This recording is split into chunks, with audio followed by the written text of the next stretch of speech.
Hi. Hi. So Bigg Boss season 8 ఎలా ఉందంటారు? బాగుందండి.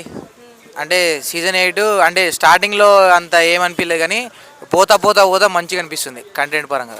ఓకే. అంటే తెలియని మొక్కలు ఉన్నారు అది ఇది అనేసి అంటున్నారు. తెలియని ముఖాలు ఉన్నాయి కానీ అలవాటు అయిపోయినాయి. అంటే నా 4 వీక్స్ అయినాయి కదా, అలవాటు అయిపోయినాయి. ఎవరు ఏ క్యాండిడేట్, ఎవరు ఎట్లా ఆడతారు, ఎవరు మంచోళ్ళు ఎవరు చెడ్డోళ్ళు అనేది క్లారిటీ వచ్చేసింది. 4 వీక్స్ కదా, క్లారిటీ వచ్చేసింది.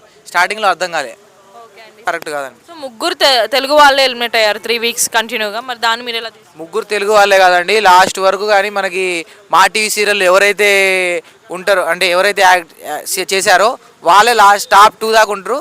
ఇక 1, 2 గురించి ఇక జనాలు డిసైడ్ చేస్తారు అట్లా. అంటే కన్నడ వాళ్ళకి ఇచ్చే ఛాన్స్ ఉందంటారా? కన్నడ వాళ్ళకి ఇస్తారు. మా టీవీ సీరియల్స్లో ఎవరైతే చేస్తారో వాళ్ళకే ఫస్ట్ ప్రిఫరెన్స్ అనేది ఉంటుంది.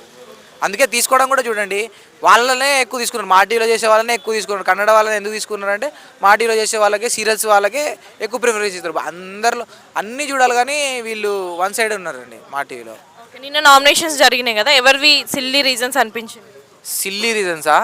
Sonia silly reasons. Sonia, Prithvi silly reasons. ఎందుకంటే నబిల్ నామినేట్ చేసింది కాబట్టి మళ్ళీ నబిల్ని నామినేట్ చేయడం, ఆదిత్య ఓం నామినేట్ చేసింది కానీ మళ్ళీ ఆదిత్య ఓం నామినేట్ చేయడం సిల్లీ రీజనే కదండి. మళ్ళీ అక్కడక్కడ జరిగిందే చెప్తాడు, వేరే పాత ఏమో తోవినా అంటే లేదు, అక్కడక్కడ జరిగినాయి. ఆయన నామినేట్ చేసి ఆయన నామినేట్ చేసిన క్లారిటీ ఇచ్చిండు. సో అది సిల్లీ రీజన్ అనిపించింది. మరి ఈ వీక్ ఎవరు ఎలిమినేట్ అయ్యే ఛాన్స్ ఉందంటారు? ఈ వీక్ అండి నైనిక, ఆదిత్య ఓం, వీళ్ళిద్దరిలో ఎవరైనా ఒకరు ఎలిమినేట్ అయ్యే ఛాన్స్ ఉంది. కనబడలేదు వీళ్ళు స్క్రీన్లో.